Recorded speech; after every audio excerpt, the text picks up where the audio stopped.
Hello, welcome to kitchen love with lazy. Onam സ്പെഷ്യലായിട്ട് വീട്ടിൽ തന്നെ നമുക്ക് പപ്പടം ഉണ്ടാക്കിയാലോ, ഷോപ്പിൽ നിന്നൊന്നും വാങ്ങാതെ. പപ്പടം ഉണ്ടാക്കാനായിട്ട് ഞാനിവിടെ 200 ഗ്രാം ഉഴുന്ന് കഴുകി ഒന്ന് ഉണക്കി നന്നായിട്ട് പൊടിച്ച് അരിച്ചെടുത്ത് വെച്ചതാണിത്. നമ്മുടെ ഇടിയപ്പത്തിൻ്റെ ഒക്കെ പൊടി പോലെ നല്ല ഫൈൻ പൗഡർ ആക്കിയിട്ട് എടുത്തതാണ്. ഇനി ഇതിലേക്ക് 1 ടീസ്പൂൺ ഉപ്പ് ചേർക്കുന്നുണ്ട്. പിന്നെ ഒരു 1/2 ടീസ്പൂൺ ബേക്കിംഗ് സോഡയാണ്, അപ്പക്കാരം. ബേക്കിംഗ് പൗഡർ അല്ല, ബേക്കിംഗ് സോഡയാണ് നമുക്കിതിൽ ചേർക്കേണ്ടത്. ഇതിനെ നന്നായിട്ടൊന്ന് മിക്സ് ചെയ്ത് കൊടുക്കാം.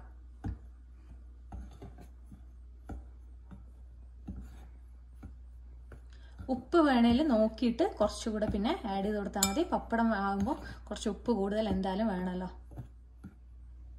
ഇനി ഇതിലേക്ക് കുറച്ചായിട്ട് വെള്ളം ചേർത്തിട്ട് മിക്സ് ചെയ്ത് കൊടുക്കാം. വെള്ളം കൂടി പോകാതെ നോക്കണം. കുറച്ചായിട്ട് ചേർത്തിട്ട് മിക്സ് ചെയ്യാം.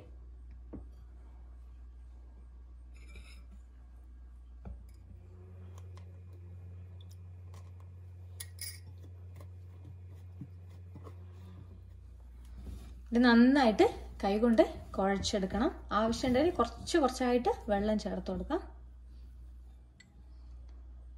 ഇതിലേക്ക് ഞാനിനി 2 മുതൽ 3 ടീസ്പൂൺ വരെ നല്ലെണ്ണ കൂടെ ആഡ് ചെയ്ത് കൊടുക്കുന്നുണ്ട്. ഇനി ഇത് നന്നായിട്ട് കുഴക്കാം.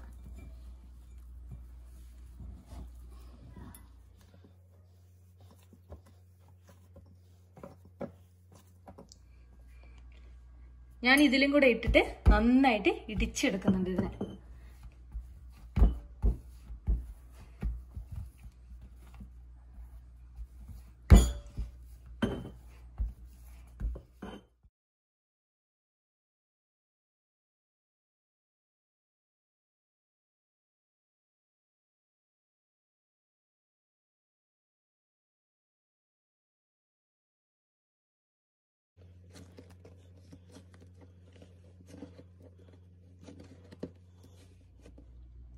ഇതിപ്പോൾ ഇവിടെ നന്നായിട്ട് കുഴച്ചെടുത്തിട്ടുണ്ട്. നമ്മൾ ഫസ്റ്റ് കുഴച്ചു തുടങ്ങുമ്പോൾ വിചാരിക്കും ഇതിങ്ങനെയൊന്നും ആവില്ല, കുഴക്കാൻ പറ്റില്ല എന്ന്. പക്ഷേങ്കിൽ നന്നായിട്ട് നമുക്ക് കുഴച്ചെടുക്കാൻ പറ്റും.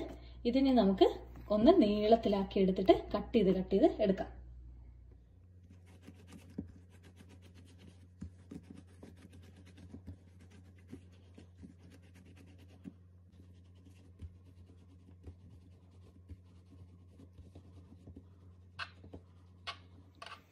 ഇതിനെ ചെറിയ പീസായിട്ട് കട്ട് ചെയ്തെടുക്കാം.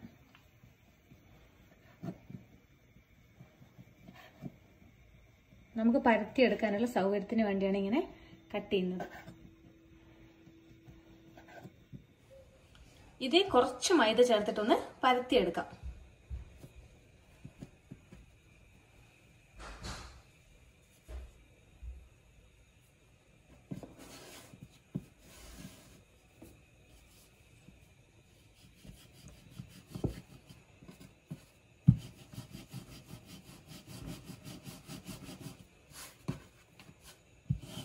നല്ല തിന്നായിട്ട് വേണം പരത്തിയെടുക്കാൻ.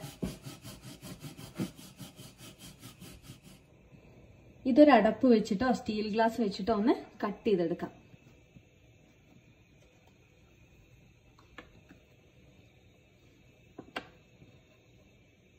ഇതിന്റെ കട്ട് ചെയ്യുന്ന സൈഡ് ഭാഗമൊന്നും കളയണ്ട. നമുക്കതും എണ്ണയിലിട്ടൊന്ന് വറുത്തെടുക്കാം.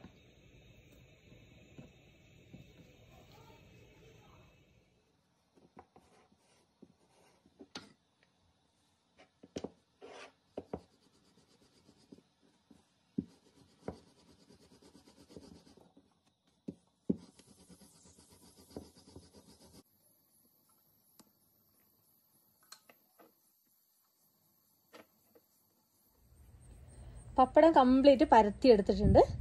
ഇത് ഇത്ര പപ്പടം കിട്ടി എനിക്ക്. പിന്നെ കുറച്ച് പീസ് സൈഡിലുള്ളത് ബാക്കിയുണ്ട്. ഇതൊന്ന് വെയിലത്ത് വെച്ചിട്ട് ഒരു 5 മിനിറ്റ് ഒരു സൈഡും ഒരു 5 മിനിറ്റ് മറ്റേ സൈഡും കൂടെ ഒന്ന് ഉണക്കിയെടുക്കാം. ഇതിപ്പോൾ തന്നെ ഓൾമോസ്റ്റ് ഡ്രൈ ആയ പോലെയാണ് ഉള്ളത്. കുറച്ച് സമയം ഒന്ന് വെയിലത്ത് വെച്ച് ഉണക്കിയെടുത്താൽ മതി. പപ്പടം എല്ലാം ഇവിടെ ഉണക്കിയെടുത്തിട്ടുണ്ട്. ഇനി ഇതൊന്ന് വറുത്തെടുക്കാം. ഓയിൽ ഇവിടെ ചൂടായിട്ടുണ്ട്. പപ്പടം നമുക്കിനി വറുത്ത് നോക്കാം.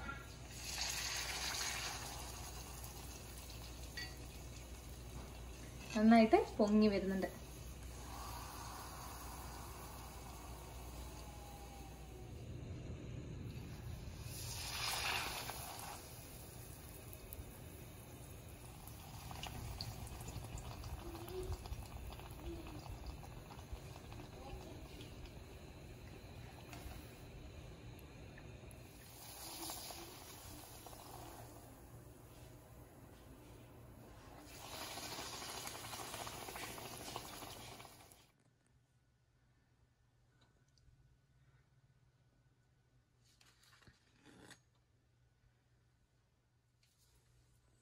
അപ്പോൾ പപ്പടം ഇവിടെ ഞാൻ പകുതി പപ്പടം മാത്രമേ ആക്കിയിട്ടുള്ളൂ, ബാക്കി ഇവിടെ അതേപോലെ ഉണ്ട്. ഇത് നല്ല തിന്നായിട്ട് പരത്തിയ പപ്പടാണ്, നല്ല പൊങ്ങി വന്നിട്ടുള്ളത്. ശരിക്കും നമ്മൾ ഷോപ്പിൽ നിന്നൊക്കെ വാങ്ങുന്ന പപ്പടം പോലെ തന്നെ ഉണ്ട്. ഇത് ബാക്കിയുള്ളത് ഞാൻ ഫ്രിഡ്ജിൽ സൂക്ഷിക്കാം, ഒരാഴ്ച വരെ നമുക്ക് വേണമെങ്കിൽ ഫ്രിഡ്ജിൽ സൂക്ഷിക്കാം. അപ്പം എല്ലാവരും ട്രൈ ചെയ്ത് നോക്കുക. വീഡിയോ ഇഷ്ടമായിട്ടുണ്ടെങ്കിൽ ലൈക്ക് ചെയ്യുക, സബ്സ്ക്രൈബ് ചെയ്യാത്തവരാണെങ്കിൽ സബ്സ്ക്രൈബും കൂടെ ചെയ്യുക.